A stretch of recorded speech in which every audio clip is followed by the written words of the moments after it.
Finally mga kaigala, open na jud ang Gaisano Grand Kabadbaran o bani ko ninyo kay mag-mall ta karon.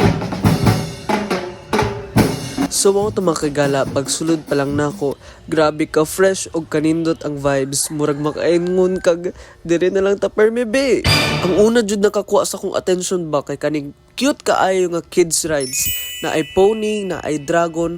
Excited na ko dalon ako manghod dire og kamupod. For sure ma-enjoy jud ang inyong anak or manghod ani. Ug syempre sa mga parents diha, tapad ra gyud ang massage chair.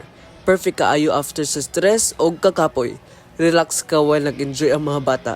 Win-win kaayo oy. Ganahan sab ko diri kay daghan kaayog stores na ay EO, snack areas ug soon to open ang Watsons.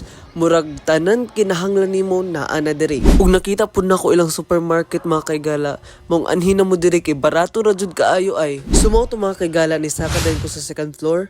Grabe kadagan sa baligya ug lahi ra jud basta sa mall ka mamalit. Makita jud nimo ang quality. Maong unsa pa inyong gihulat?